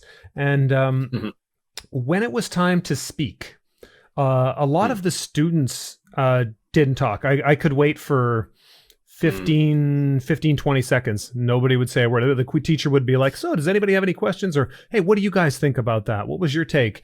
And then it would be quiet and I'd be the guy, it would be, okay, Rick's going to do this because literally nobody else will. And I was like, okay, people are having some trouble in communication. And what can we do about that? Like, I don't know. You obviously know how to communicate. You're a teacher. You're awesome on this podcast. I mean, I could probably shut up and you could take over, So no, don't do that. Don't do that. No, I know exactly what you're saying when you're telling that story of like, a lot of dead air in this class you were taking. I encounter that very frequently. And, I don't know. I mean, a lot of it recently had to do with being on Zoom and just fatigue with my students. It's really hard to teach in that kind of environment. And I'm not sure if the class you took was also online. Was it? It was indeed. Yeah. I think that I don't want to generalize. I don't want to speak for a generation or a particular group of young people, but it's my sense that, there's just a lot of fatigue, and they are at a stage in their development where they are still learning to be social. And they also grew up with devices and consuming and media on devices in a way that I'm not presuming how old you are, but certainly I didn't grow up with staring at. I didn't have it. I'm old. I stared at a screen. Yeah, but it was like 8 feet away from me, and it didn't have like the internet on it. So I think that there is a tendency in group situations to be very insular. At least that's what I've observed with some of my students. What that does in me is it makes me even more animated, and sometimes I feel like I end the semester as like the wacky uncle, and it not because they're not giving a response I've learned doesn't mean that they're not thinking and they're not engaged. I got into a situation teaching where my students, we were just sort of in an open studio environment, and they were just talking about a lot of things that they were frustrated, and they were really bearing their souls in a way that I would not expect them to sort of talk in front of their professor. And I guess what I learned was it was a sort of a testament to some of my efforts to reach them, however animated and exaggerated I got, where I said that to them. I was like, I'm flattered that you are all saying these things in front of me, because it doesn't seem like I would want to say that in front of my professors. And they said, "Oh, it's okay. You're one of us." And I was like, okay, so you are thinking and you are engaged and you are listening to me. It's not that you're sort of shut down. So I think that we have to at least give an opportunity for folks of any age, but I'll say of the folks that I teach of that particular age, that they're there. They are just processing things differently. And it's not easy times that we're going through. And I worry about my students a lot. Because sometimes I don't feel like I'm reaching them. But I know, I had the opportunity to reconnect with my illustration teacher a couple of years back. I got to go speak at the school. I graduated from Fredonia. My illustration professor invited me back. And I told him how much I learned from him that I never communicated. And he was like, "Oh my gosh, I thought nobody was listening to me." So, it's a pattern that repeats. It's a cycle that goes on and on. As I said, the first teaching job I ever had, I was not much older than those students, and I'm still in touch with a lot of them. So, as I said, it falls into the category of just put yourself out there and interact, and don't close yourself off. I know that's hard these days, but things are opening up back again. So hopefully we're going to experience a new age of that kind of communication and collaboration happening again. I hope. Blossoming of it. I'm glad you said that. Thank you for explaining that. I think you put that a lot clearer than I could have. Thinking back to, if I say the rest of that story, is that I was always surprised that they definitely picked up everything that was being taught. And I saw their projects at the end, and they were great. And these people were really talented and all of that. And so it wasn't that they weren't listening, they just didn't want to talk. So, I mean, is there a practice that, I mean, obviously I ramble and I talk to people and I don't have as much of an issue with that, but is there a practice that somebody who's maybe a little bit more insular, but they're an artist, they want to be able to talk about their work like you were mentioning earlier, is there something you would suggest for them to maybe try doing to possibly break out of their shell a little bit? Do conventions, table at shows. That is also the number one thing. I used to sort of have professional practice chats at the end of these classes. And one of the major things that a lot of students who just self-confessed, I have a lot of social anxiety. I enjoy making comics, but I don't know if I can go out and do these shows, because I, at that point, told them, you absolutely need to do shows at some point. The online social media thing is great, but as you can see, it's easy to fall through the cracks. The metric and the algorithm are not your friends. And sometimes it can be very punishing to be ignored when you put something out there. I think we've all creative people have had the experience of like a post that you've prepared forever. You can't wait to show people. You put it out there and it falls flat on its face. That happened to me today. I'm trying to promote, my next convention appearance, and I thought I was painfully clever with this little teaser that I had put out. I thought it was awesome. April 1st to the 3rd.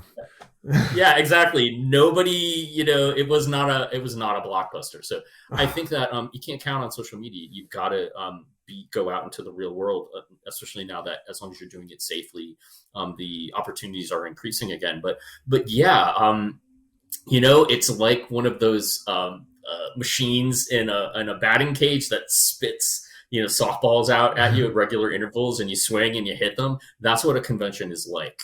It is. Another form of being thrown in the deep end. You cannot control who comes up to you and talks to you. So you develop skills to talk to anybody that comes up to you.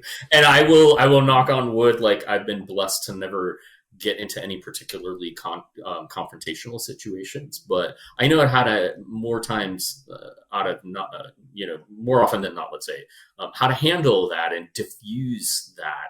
And I've actually brought that back into my online life and dealing with trolls occasionally, not giving them what they want. So I would say, yeah, to kind of overcome some of this and become more confident and just learn to talk about your work too.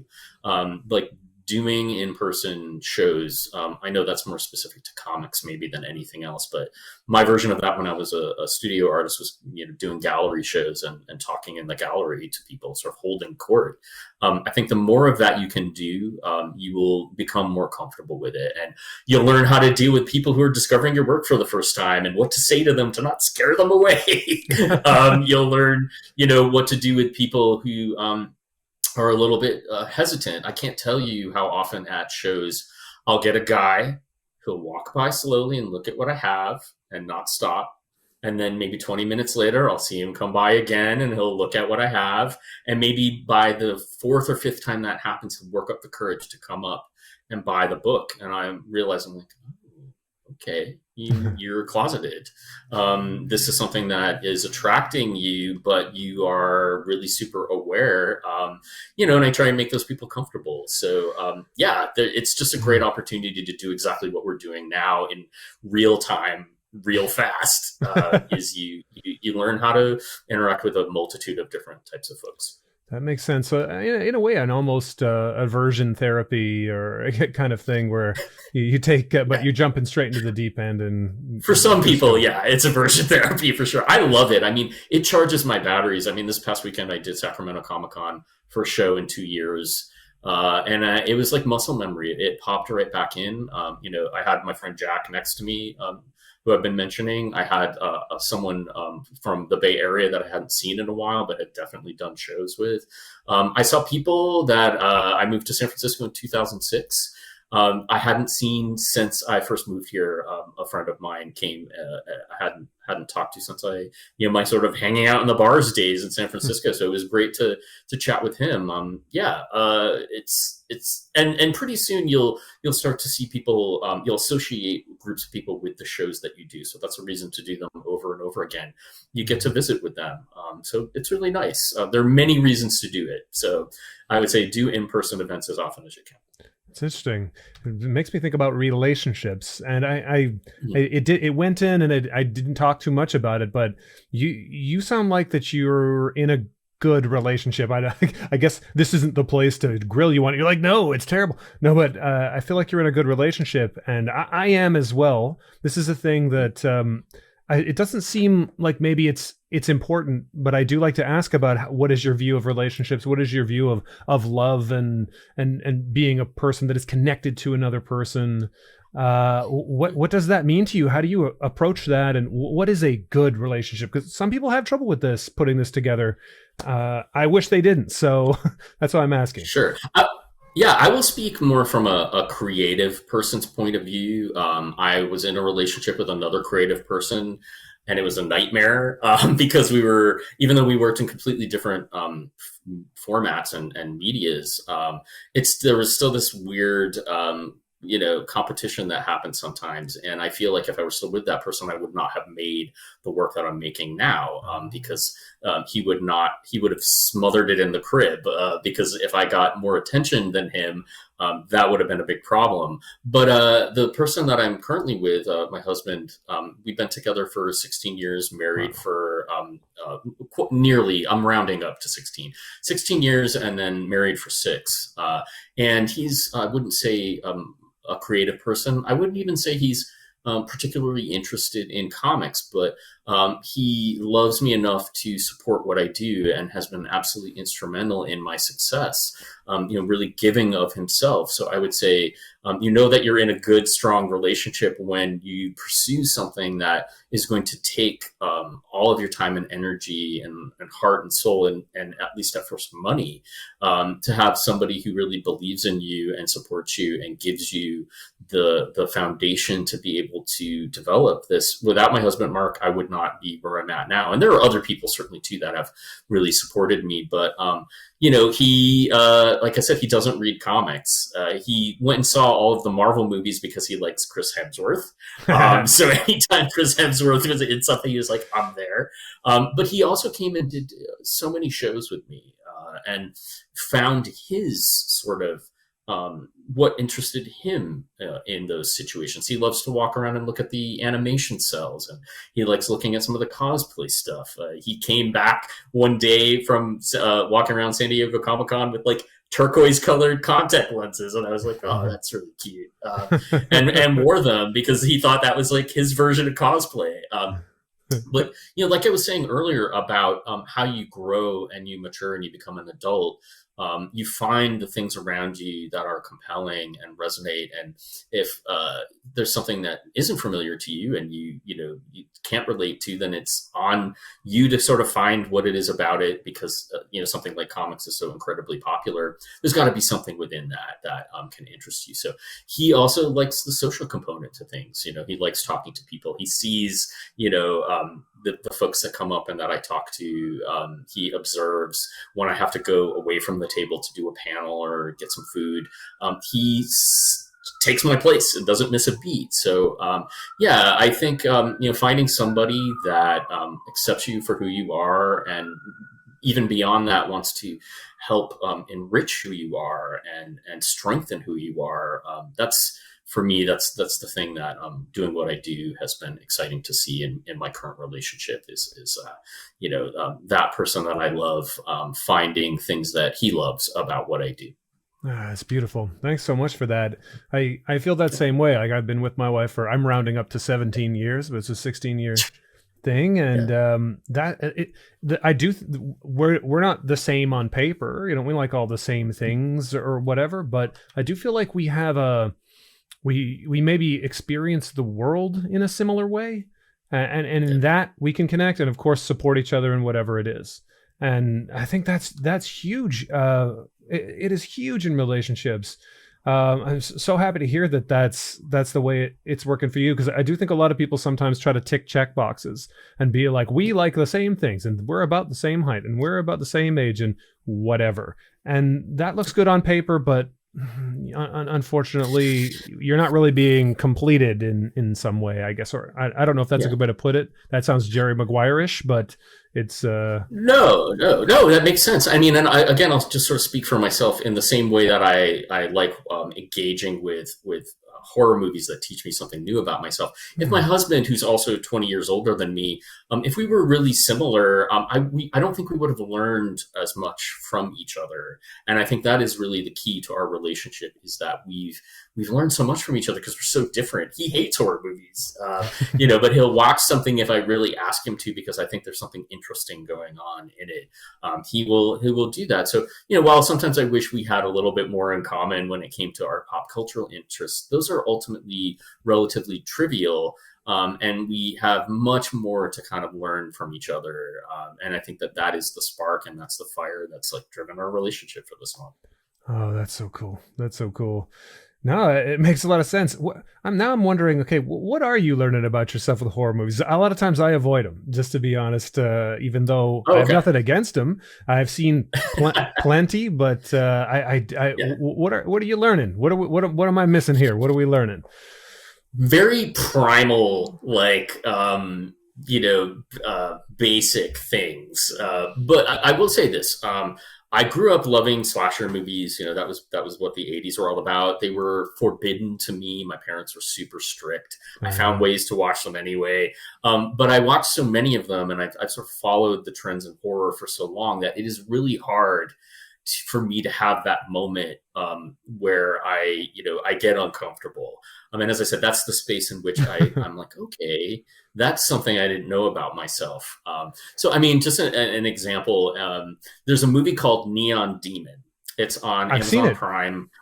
Okay, a lot of people have a lot of feelings about that movie. A lot of people don't like it. I get why they don't like it. I forget the name of the director, but he directed Drive. He Mm. has said that Neon Demon is sort of him becoming a teenage girl, which is like very problematic, obviously.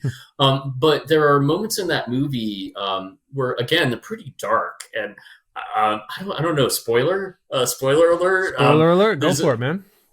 Spoiler alert. There's a sort of moment of necrophilia that when I was watching it, I was like surprised that I was watching something so transgressive and so messed up. And obviously, I denounce necrophilia. I'm not interested in it whatsoever. But in that moment, there's a sort of I interpret it as like a necromancy kind of happening. There's like I think that movie is about witches. It's Yeah, really about models in LA.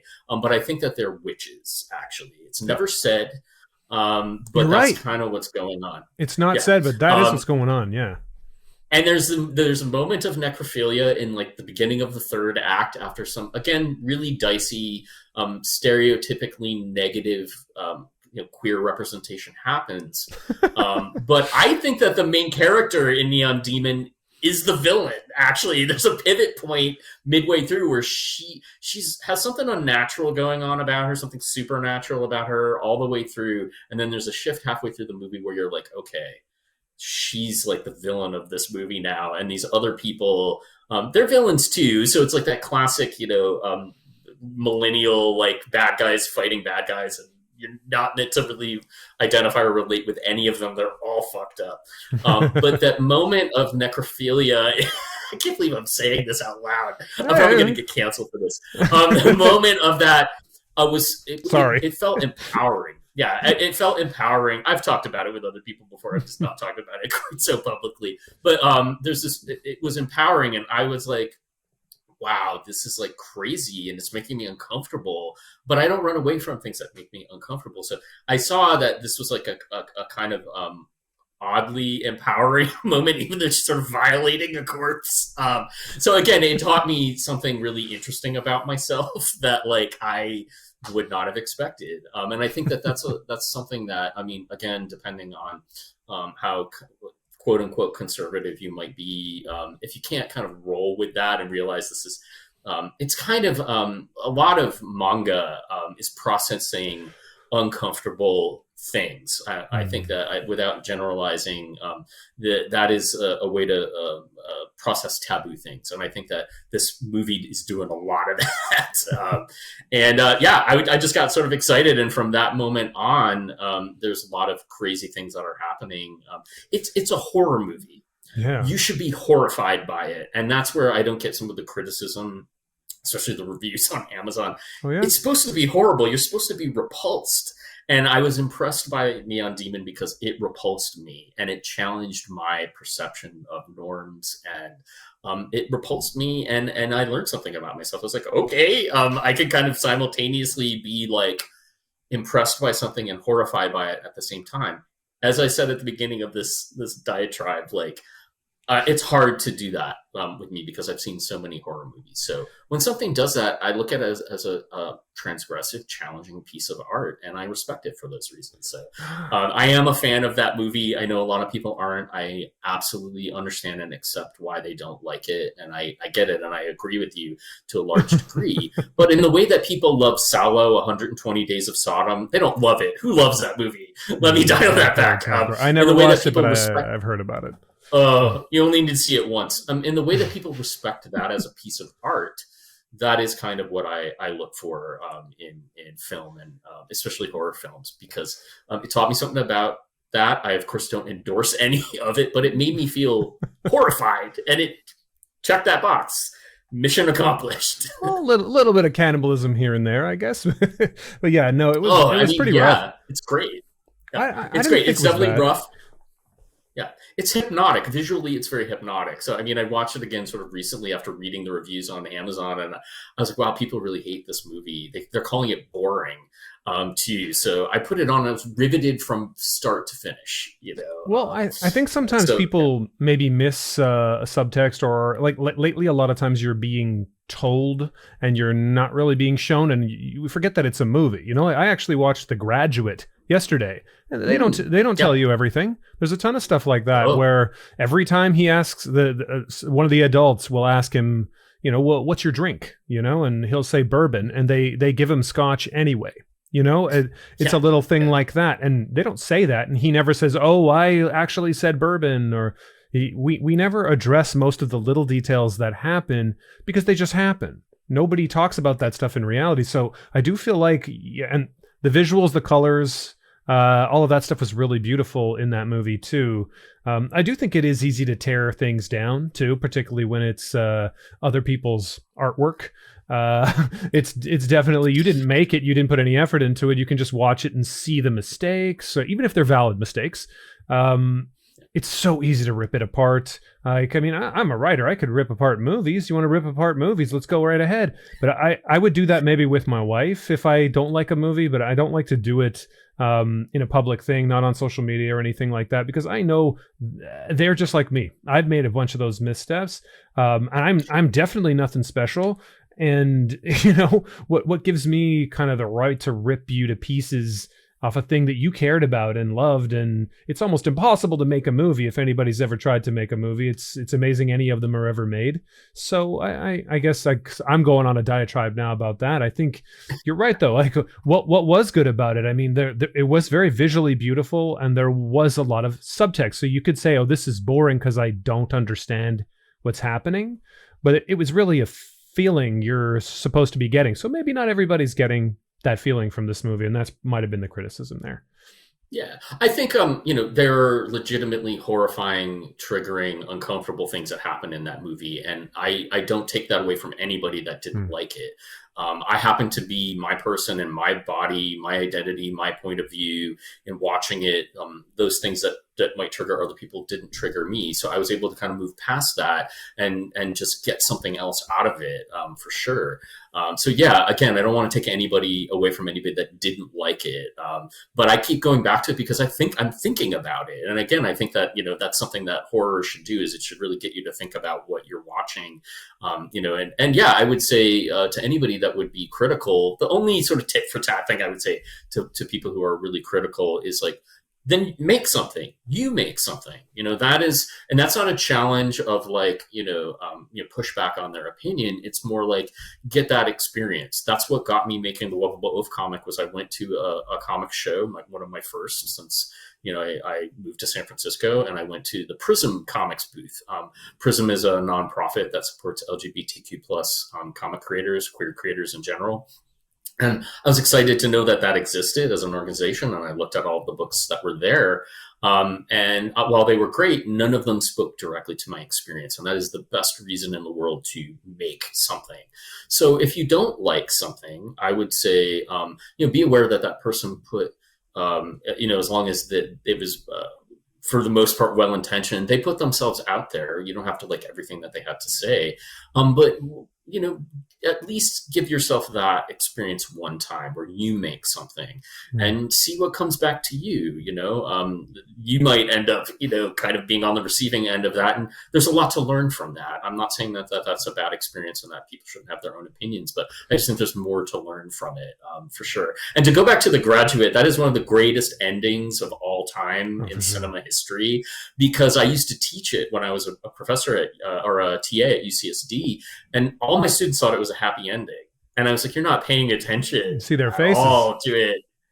Oh, yeah. I mean, they just realize what they did. And while it makes for an entertaining ending to a film, if we're taking this as the lives of these characters, they just ruined their lives. They're not good for each other. Like this was completely the construct of the narrative, but in reality, they've just completely ruined their lives. And I tried to work a little bit of that magic in the Wuvable Oaf comic, where at the very end of that date that Oaf and Eiffel go on, you don't know if they're going to continue. I really loved that ambiguity, and I think there's a lot of ambiguity of going back and becoming an apologist for Neon Demon. There's a lot of ambiguity. That is not a movie that is interested in telling you what to think. It's showing you things. I think that the only moment that they tell you anything, and again, if you watch the movie again, you'll love this line.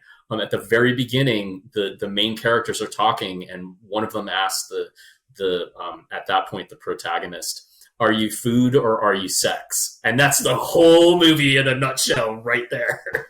That's good. It is which a good brilliant. One. Yeah, but otherwise it's very ambiguous, and I enjoy it for that reason. I enjoy Mandy too. That's another movie that's really ambiguous. With I didn't see it, and I know that there's a twist to some degree. So apparently, I'm supposed to watch this and be amazed by the twist, or something to that effect. I don't know if there's a twist. It's Panos Cosmatos, I believe, is the name of the director, and he did Beyond the Black Rainbow, which is another really open-ended, spacey, weird movie. But yeah, it's more of an experience. I think Neon Demon is more of an experience than like, a narrative. You just kind of immerse yourself in this world for a little while. Coincidentally, they use the exact same colors throughout the whole thing too. And I love movies that ask you to sort of think, because I'm thinking about them after they've ended and they cease to be sort of disposable fun, which is great too. But I like the stuff that sticks with me. Definitely the things that are a bit more ambiguous. I'm with you on that, and I think that you make a good point too. That it doesn't mean your opinion is wrong or right or whatever if you like or don't like something. I do think like for a lot of these things, whether it's a great movie or whether it's any kind of topic or issue, there's probably what I would consider a universality around these things, meaning you could come at any particular issue from any angle and probably make a convincing argument for your angle or for your particular opinion and be at least somewhat correct. And then somebody else could come from a completely different angle and be somewhat correct. So I definitely don't want anyone to take the things you're saying as like, this is the 100% truth of how it is, because you're obviously not saying that. But like your opinion of this movie was that, and you were able to take away something that maybe some other people aren't taking away. That's fine. You don't have to. But at the same time, does that make the artwork bad? I don't know. I don't think so. I don't think we can do that. We can say I don't like it, and it's really on you, not so much the artwork itself. Yeah, everybody takes different things away. Yeah, no, totally. Everybody takes different things away from the media they consume, and as I've been kind of saying, like I want to be horrified when I watch a horror movie. I'm impressed when something can horrify me the way that Neon Demon did, because I'm learning. But I also understand that, as I said, people have different life experience and certain traumas and things that they've been through. Their identity certainly, will filter how they respond to things. So I definitely don't begrudge anybody's opinion about it. But then we get to have a conversation, and I get to learn about your life and your experiences through your dislike of something. As long as you can hear me, and even if you disagree with me, at least understand why something is resonating with me. I think that's where we need to move as a species, for sure, is kind of respecting each other's perspectives and trying not to vilify each other for that.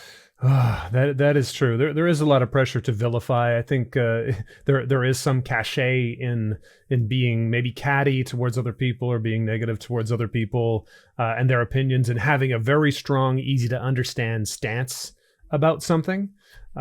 Which well, which and can be, some things. Yeah, some things are lines, obviously that mutually we are not going to cross, like racism, misogyny, sexism, homophobia. I think there are mutual things that we kind of agree on, and sometimes those lines get blurry, especially in the movies that we've been talking about. yeah. But I think again, like that's horror is a different genre for that reason, and people have comfort zones within it. I mean, I'm not particularly affected by like the Babadook, let's say, Mm. although I get the message that comes out of it, and I get where that would really speak to somebody, especially someone who's had a childhood trauma or struggles being a parent, or any number of things. I just realize, okay, that's different from my experience, but I understand why that movie is so popular. And why Yeah. people love it so much. So So yeah, do you think that that's something that people who are students, I guess art students, or trying to make their own or trying to create their own work, could probably take away? Is that, look, not everybody is going to get this, and probably somebody is, like, have hope. yeah. There is probably somebody out there who cares about the thing you're doing. I think, that you owe it to yourself to explore your technical abilities and your themes and the things you care about in the most fleshed out as you can in that moment, but put it out there.